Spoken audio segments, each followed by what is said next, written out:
Welcome back to another episode of IPT2. And this week we're talking about professionalism. Now, this is something we cover obviously on the personal training course. This is something that often people misunderstand when it comes to personal training. This is because there is a familiarity that we eventually have with the role, with the people we work with, and with the clients who ultimately hire us. So, with this misunderstanding of professionalism, definitely is something to kind of go over and how your behaviors can affect your chances of success when it comes to your business. So let's take a look at just the average personal trainer.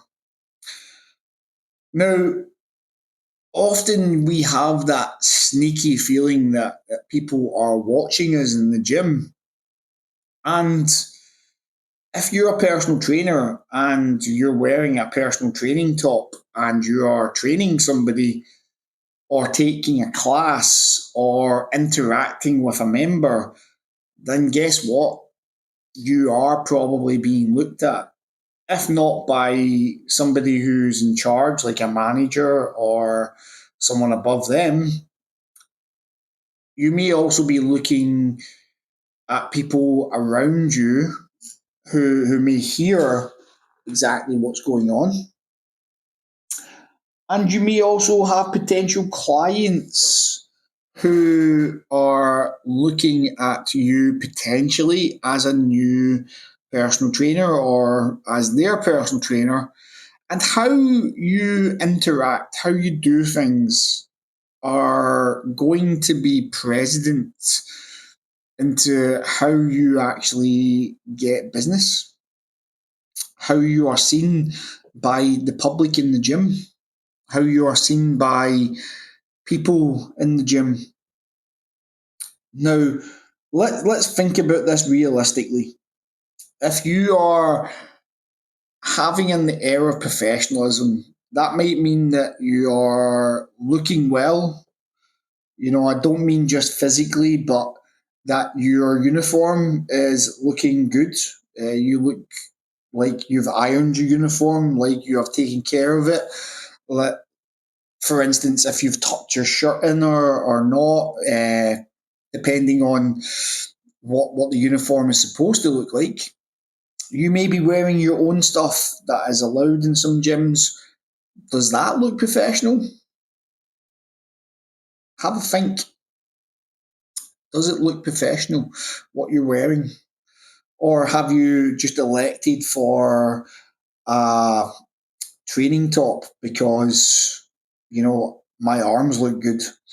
Or I've got leggings on because that makes my bum look good. These are not the things that the public look at when they're selecting a personal trainer for the most point. And typically, the people who do select you because you have nice arms or a nice bum, they typically aren't the clients who stick around long term. They typically aren't the clients who will have good success with you because they're just focused on the aesthetic. Now, if you're an aesthetic trainer and you just train people for looking good, then obviously that will be ideal for you. But for the majority of personal trainers, we're looking at usually weight loss goals, usually muscular gain goals, performance related goals, nutrition based goals. So we need to have an air of professionalism. It shouldn't just be to make me look good. Now, if you speak to somebody, are you speaking to them well? Now, as I remember, as a personal trainer, when I moved country and was speaking to people who were not from Scotland, who, and again, this is why I speak the way that I speak nowadays, and as a teacher, it also helps the way I speak. That if I was to speak as fast as I speak to one of my friends, if I was to speak the way I speak to somebody who is familiar with me, that can take away from your professionalism because you're not familiar with everybody. And sometimes, if you are speaking with somebody and you have someone within earshot and you're making some in jokes, it might be off putting for them to come and speak to you because they hear what you speak like. They think that's who you are. So when you're speaking with clients, until you get to the point where you're maybe more familiar, or maybe that is something you never want to have with your clients, you just want to have professional boundaries in place, then you should speak with professionalism, speak with knowledge, speak with experience, speak with the authority that has been given to you via the role you're in, and make it apparent to everybody in the vicinity that you're the one to come and speak to. Now, if I heard somebody speaking Scottish slang, or I mean, I've worked with trainers from Manchester, Leeds, London, all trainers all across the country. And if they were to speak in their natural dialect, and natural dialect, I don't just mean Scottish or Liverpudlian or Manx. I mean, if they didn't speak with clarity to people, if they just went off and maybe spoke faster or a little bit more incoherently or with more slang, then your air of professionalism starts to disappear. You don't see too many Neds on TV, and the ones you do see are portrayed differently from the real life versions. You see a lot of stuff about London and the vernacular they use in London, and how people are trying to use hip terms. And that's not the place for it in the workplace. If you were to work in an office and somebody came and asked you a question and you turned round and started to bark at them, uh, and use slang terms and whatever else, you'd probably be out of the job very fast. So why shouldn't it be the same thing when it comes to personal training? And again, this is maybe part of the reason why some personal trainers are not successful. They don't realize the level of professionalism that they should have. This is not a job for just going and making friends. You are in the service because somebody is paying you money of that person. The gym doesn't employ you, the client does.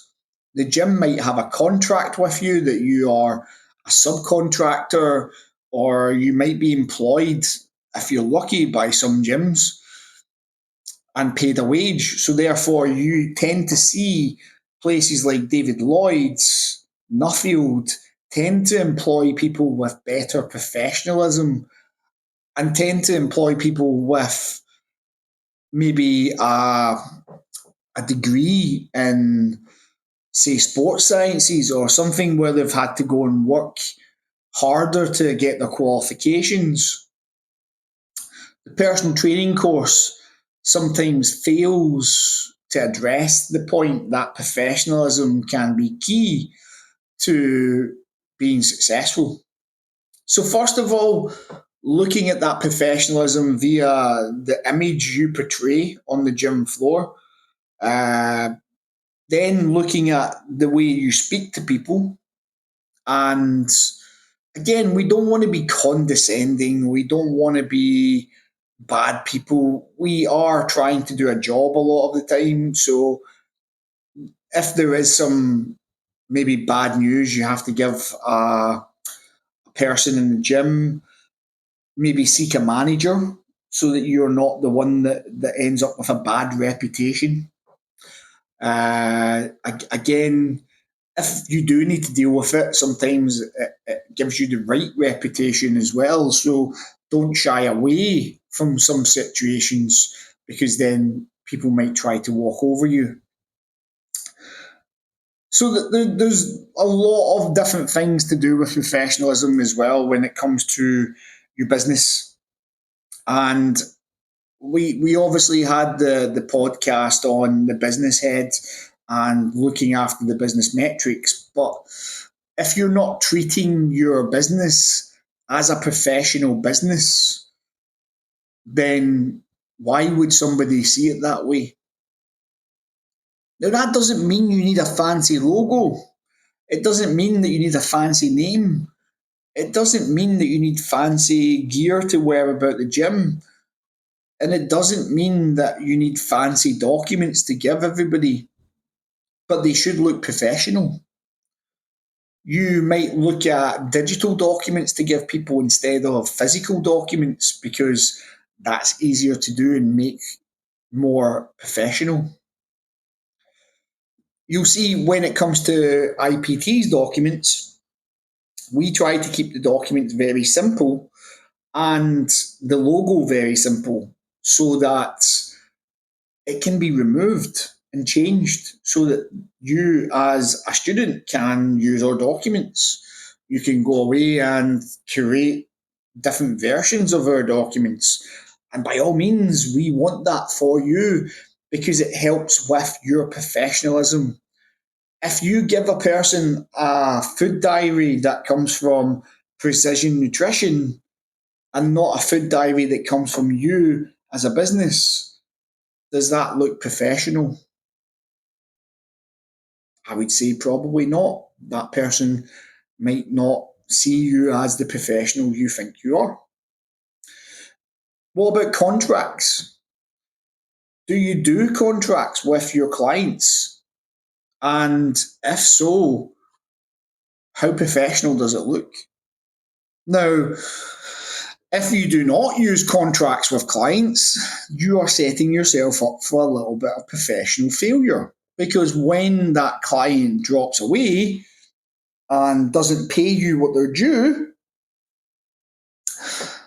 you have no leg to stand on. You cannot go to small claims court. You cannot complain about it as such because you have nothing to complain about. You do not have it in writing that your client will take on sessions with you.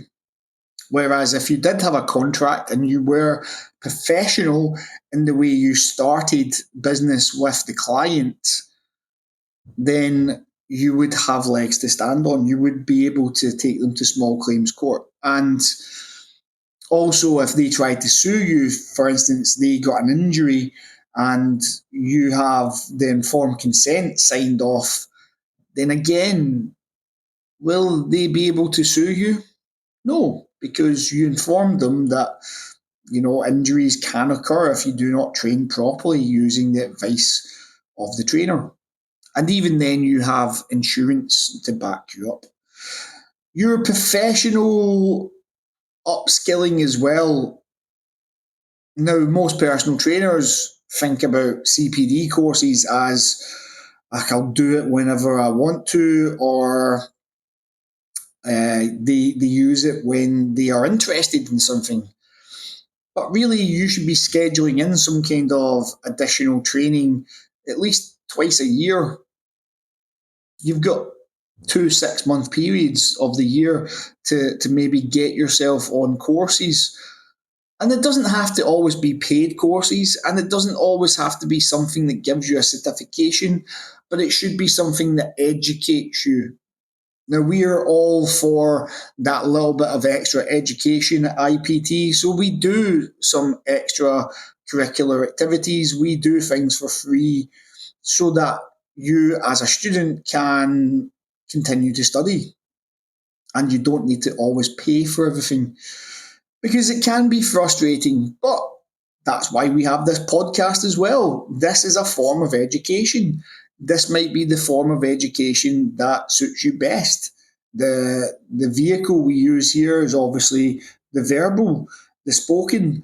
And what better way to learn than to listen to podcasts like this sometimes, especially if you're maybe on a stepper or out running, you can still learn, and that helps increase your professionalism because you're learning about new topics.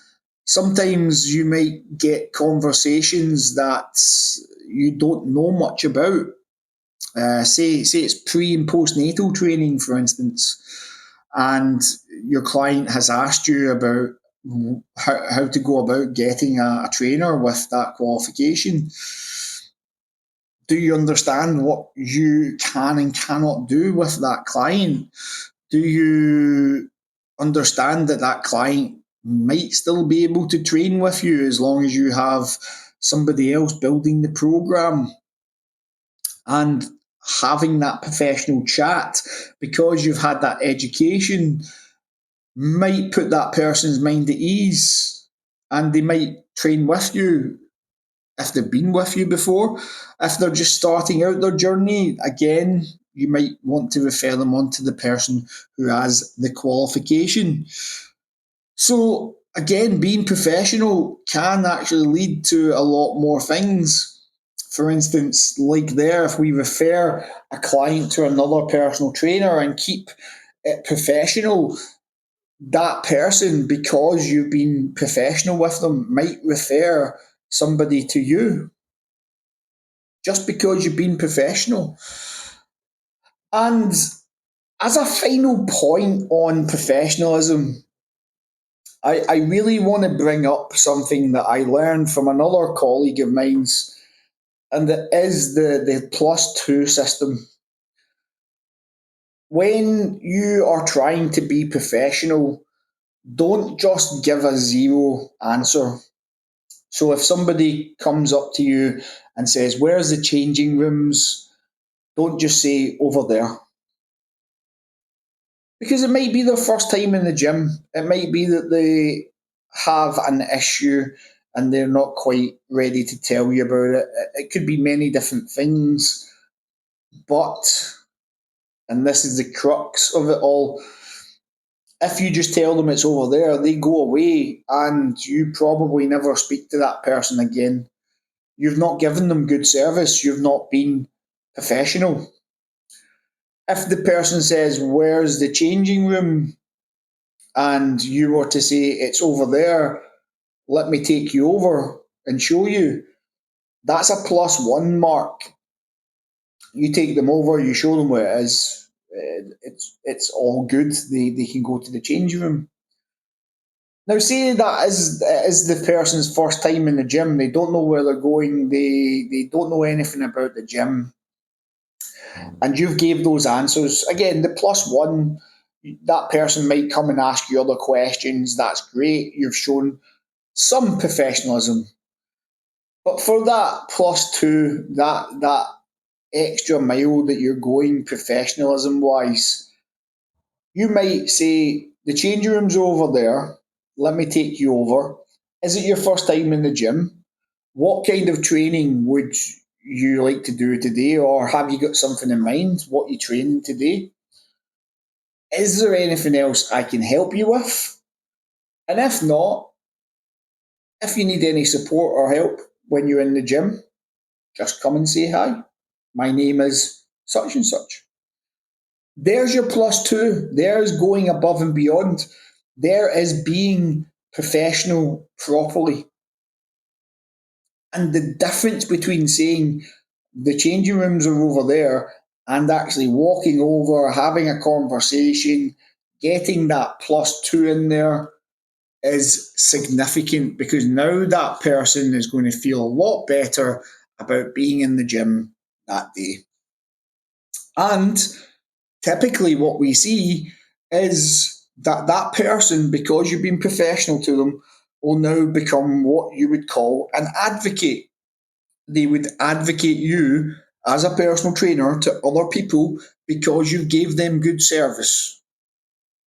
How is that not a win for you? And that is again why professionalism is such an important thing when it comes to your personal training career and the success of your business. Now, I hope that's been helpful. I know it's a bit of a boring topic for some, personal training and professionalism. But if you can apply this to every conversation that you have, you're going to have a gym full of advocates for you and you alone, not for other trainers, but for you. So, until next time, guys, make sure that you are PTing the best that you can, and we will be back next time.